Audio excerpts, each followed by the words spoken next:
Ryan Lomax writes, in your opinion, what is the best female-led movie of all time? I vote Thelma and Louise or Aliens. P.S. Great show. Alien is hard to argue against.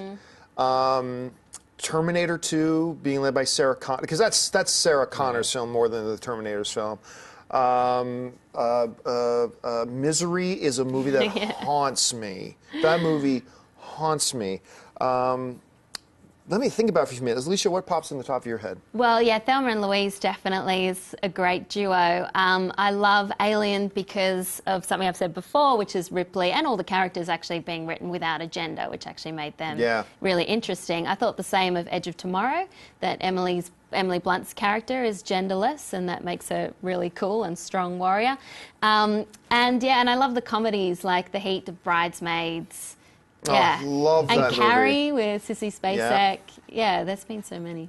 What jumps into your head, Dennis? Yeah, I mean, right now, just Aliens and Terminator 2, but I'm trying to think of non-genre films in terms of, like, more just dramatic films. Like, it's tough. It's tough. Devil Wears Prada. Devil Wears Prada. I even like In a World, which was the indie the one by with Lake Bell. Yeah, I thought she did a really great job.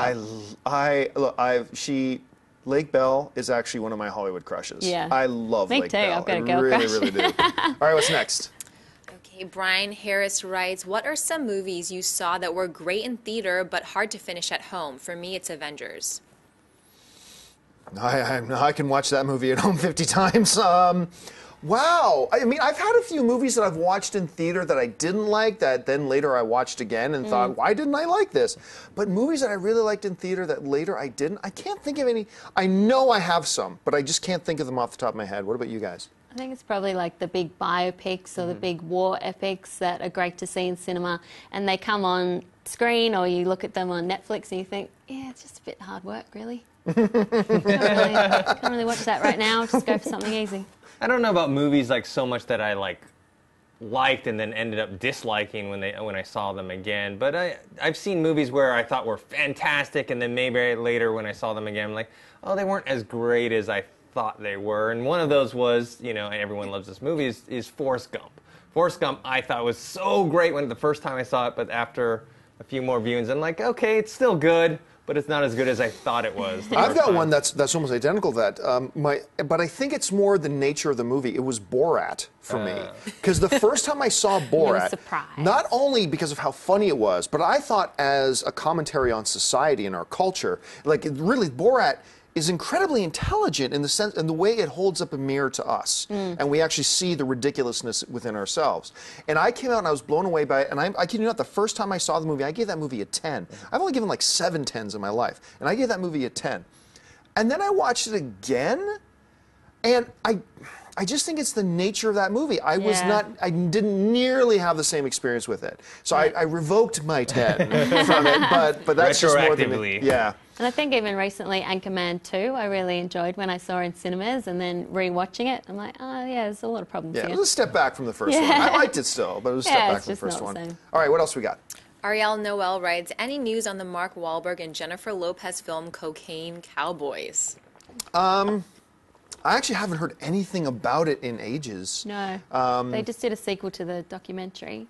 Yeah, I haven't heard that it's not happening, but have you guys heard anything else? No. All right, what's next? Langley M. Neely writes, can you name a movie that is universally loved and adored by almost everyone else in the world, but you personally can't stand? Blade Runner. Blade Runner? Blade Runner. Blade Runner. These are the ones that my friends get mad at me most for all the time. Blade Runner, and everybody in the world who is far smarter than me loves that movie. For me, it's just dumb. But everybody loves it, so I will acknowledge it as one of the great, most influential sci-fi films ever. It's just saying for me. The other one, and I have other friends who really get mad at me when I say it, I've mentioned before, Halloween. I thought the original Halloween was... that movie doesn't hold up. It just doesn't. But everybody else loves it, so fine, I'm in the minority.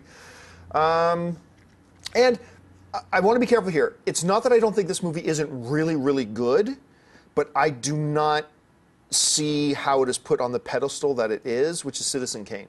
I think Citizen Kane's really good, but I just don't see why it's got that lofty of how it's revered that much. But that's just me. There are a lot of people who are a lot smarter than me who do hold those movies really up. What about you guys? You got any of those types of films? Well, speaking of Citizen Kane, I'm actually kind of more on your side there because, you know, watching it has a lot of cool technical camera techniques that aid in storytelling. But when you watch the movie as a whole, the pacing is very slow and just like there's a lot of things that I think some people overlook for it. So in terms of movies that I don't like, because I do like Citizen Kane, yeah. I don't think it's the end-all be-all of movies. Crash won an Academy Award. I didn't really care for it. I thought it was so heavy-handed in terms of like, oh, racism, it's everywhere, and I don't know. It was a very heavy-handed movie. What about you, Alicia? I do love Citizen Kane. I think because I studied it at school and it's so fascinating to me in terms of the behind-the-scenes story. But for me, those kind of fantasy movies that were around when I was young, like Neverending Story and Willow and Labyrinth, I didn't like it. Labyrinth is one for me. I mean, I did love Neverending Story. I did love Willow. But Labyrinth for me is one that I've never loved as much as most of my friends love. Yeah. All right, let's take 2 more quick ones. Hey, Vince Miracle writes, hey guys, love the show. My question is, could we ever see a rebooted Matrix movie or possibly another sequel? There was a rumor out, a really unfounded rumor out a little while ago about they're looking at redoing the Matrix movies. I don't think so. I really don't, and I don't think there was any weight to that, so I don't think we're going to see those. What do you guys think? I think maybe if Jupiter Ascending, which has been delayed to next year, doesn't do very well. Because they know it's not going to do well. For the Wachowski brothers, they might go back to the well. Because we've heard so many times people like, oh, I'm never going to do that again. And guess what they do? Vin Diesel with Fast and Furious. You had Sylvester Stallone with Rocky and Rambo. Just like when things aren't working. Arnold with Terminator now. He's going to do Conan again. Exactly. So once things aren't working, sometimes you go back to what was. But would the studio let them? Maybe. Would they pay for it? Maybe they push for another franchise. sequel. Maybe they push for another one to see if they could make more money out of it. But it was so complete within itself. I don't want to see a reboot. I think just leave it as it is, but I don't like reboots anyway. All right, one more. Sean Horan writes, do you think there will be a White Chicks 2? Oh, no. Please, no. My wife loves that movie. It's so great. God. My wife and my brother-in-law, Ray, love that movie. I don't get it. I don't see it. No, I don't think there's any chance. There will be a White Chicks 2. I don't think there's interest on the studio side. I don't think there's interest in the audience side. And I don't think there's interest in the performer side either. So that's 3 strikes. I don't think we're going to see it. I can't watch more than like a few minutes of it. Like as soon as like they come on screen, it just creeps me the hell out. And I just like, that's it. I got to change the channel. It's so freaky. I will say, I will give it this.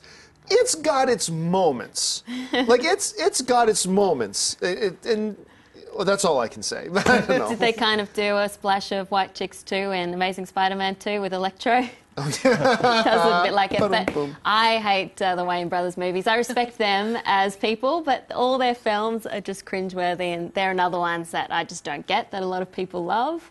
But yeah, so hopefully no White Chicks 2. Hey everyone, if you liked this video, click that thumbs up button and make sure to subscribe to our AMC Movie News YouTube channel. It's free and helps you stay up to date with all the latest movie news, as well as our daily AMC movie talk show.